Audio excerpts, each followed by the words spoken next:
এই হাতটা একটু ঢুকতে দাও চান না ঢুকতে দাও। দাদা দাদা দাদা একটু এদিকে।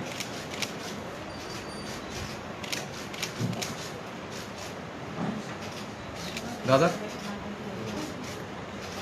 ঠিক আছে, থ্যাংক ইউ। আপনার কর্মচারীটা সব থেকে বেস্ট।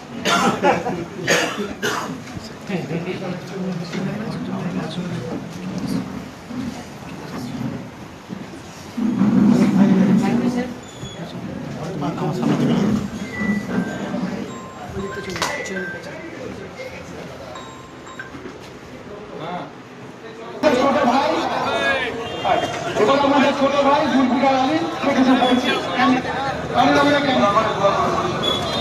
আপনাদেরকে সরকার অসংখ্য ধন্যবাদ। আপনারা এত মানুষ ভালোবাসা নিয়ে আমাদের শুধু আমাকে একটু আশীর্বাদ করবেন।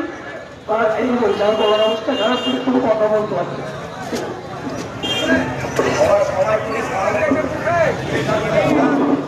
মমতাজ বেগম হুড়াকে ডাকছি, মমতাজ বেগম হুড়াকে ডাকছি, রায়নগর 2 ব্লক সভাপতি মমতাজ বেগম হুড়া।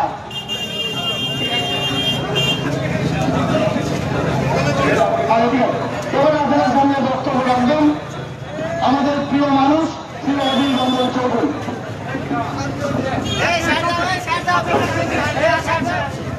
যেদিন থেকে আমাদের ভাই জুলফিকার বিধানসভা নির্বাচনে কংগ্রেসের সম্ভাব্য প্রার্থী হিসাবে মানুষের কাছে যাতায়াত শুরু করেছে, সেই দিন থেকে রানীনগর 1, রায়নগর 2 সর্বোচ্চ তৃণমূল পার্টি ভেঙে খানখান হয়ে গেছে। আমাদের রানীনগর 2 ব্লকের সভানেত্রী, যাকে আমরা হীরা বলে রাখি, আমাদের বোন, সেও এক গ্রামের মহিলা, তার সঙ্গে জুলফিকার, শাহ আলম সবাই মিলে এবং আজকে যারা নেতৃত্ব এসছেন আপনারা সবাই মিলে যেভাবে গোটা রানীনগর জুড়ে এবং সেই সুবাদে গোটা দমকল মহকুমা জুড়ে কংগ্রেসের জন্য এক ঝড় সৃষ্টি করেছেন, সেই ঝড়ে গোটা দমকল সাব ডিভিশনে আজ তৃণমূল ছিন্ন ভিন্ন হয়ে যাচ্ছে। প্রতিদিন তৃণমূল ধরে মানুষ কংগ্রেসে যোগদান করছে। এর আগে এই মঞ্চে দাঁড়িয়ে পাহাড়পুরের গোটা পঞ্চায়েত কংগ্রেসে যোগদান করেছে। আজকে রায়নগর 2 থেকে এত নির্বাচিত জনপ্রতিনিধিরা কংগ্রেস দলে যোগদান করল, এটা আমাদের কাছে অনেক বড় পাওনা। নির্বাচনের আগে সারা মুর্শিদাবাদ জেলা জুড়ে আজকে তৃণমূল দলের মধ্যে যে ভাঙন শুরু হয়েছে, সেই ভাঙন ঠেকাতে মমতা ব্যানার্জি বারবার মুর্শিদাবাদ আসছে। আজ আপনাদের সকলকে আমি সাবধান এবং সতর্ক করতে চাই, মমতা ব্যানার্জি বারবার মুর্শিদাবাদ ভাষা মানে এই মুর্শিদাবাদ জেলায় দাঙ্গা তৈরি করবেই করবে। মমতা ব্যানার্জি একজন দাঙ্গাকারী। 2024 সালে আমাকে হারানোর জন্য এই বহরমপুর লোকসভায় রামনবমী দিনে দাঙ্গা করেছিল হিন্দু আর মুসলমানের। তার দলের বিধায়ক সেদিন বক্তৃতা দিয়েছিল মুর্শিদাবাদের 70% মুসলমান, 30% হিন্দু। মুসলমান মনে করলে সব হিন্দুকে মেরে গঙ্গায় ফাঁসি দিতে পারে। সেই ভিডিও নিয়ে তৃণমূল দলের পক্ষ থেকে হিন্দু গ্রামে গ্রামে প্রচার করা হয়েছিল, সব বিজেপি এক হয়ে যাও। তাই অধীর চৌধুরীকে হারানোর জন্য সেদিন মমতা ব্যানার্জি বিজেপির পক্ষ অবলম্বন করে আমাকে হারানোর চেষ্টা করেছিল।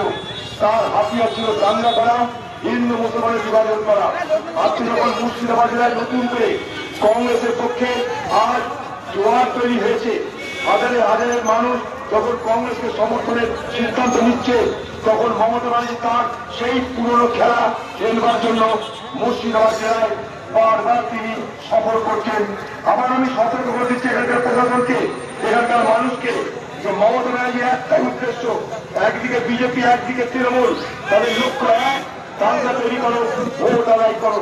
তাই সেই জায়গায় দাঁড়িয়ে আমরা ধর্মনিরপেক্ষ দল হিসেবে এই মুর্শিদাবাদ জেলার মানুষের কাছে প্রমাণ করতে চাই, এই মুর্শিদাবাদ জেলা দাঙ্গা জেলা নয়, এই মুর্শিদাবাদ জেলা সাম্প্রদায়িক বিভাজনের জেলা নয়, এই মুর্শিদাবাদ জেলা ঐক্যের জেলা, সম্প্রীতির জেলা, ভাতৃত্বের জেলা, বন্ধুত্বের জেলা। আমরা সেইটা প্রমাণ করার জন্য আগামী দিনে বদ্ধপরিকর।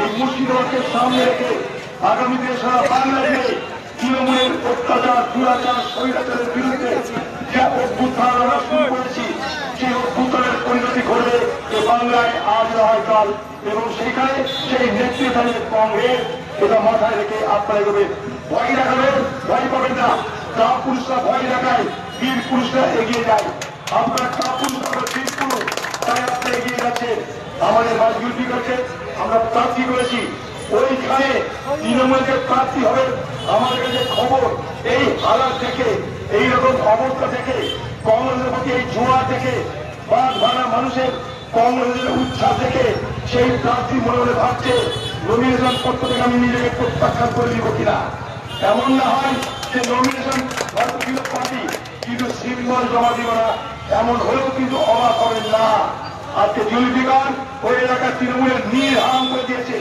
তারা পুলিশকে ব্যবহার করতে চাইছে প্রশাসনকে ব্যবহার করতে চাইছে পারে না আমরা সেই প্রশাসনকে চ্যালেঞ্জ দিয়ে রাখছি এই নির্বাচনে এতটুকু দালালি করার চেষ্টা করা হলে কংগ্রেস পদে থাকবে না হিম্মত থাকলে তৃণমূলে দালালি করো আমাদের হিম্মত থাকলে তোমাদের দালালিকে ভেঙে আমরা এগিয়ে যাওয়ার রাস্তা তৈরি করবো আমরা আগামী এই নির্বাচনে বিধানসভা নির্বাচনে মুর্শিদাবাদ জেলা শুধু কংগ্রেসের জয়ের ইতিহাস তৈরি করব সেই অঙ্গীকার নিয়ে আপনাদের সকলকে আমার ধন্যবাদ আদাব স্নেহ ভালোবাসা নমস্কার জানিয়ে আমার বক্তব্য করছি জয় হিন্দ বন্দে মাতরম।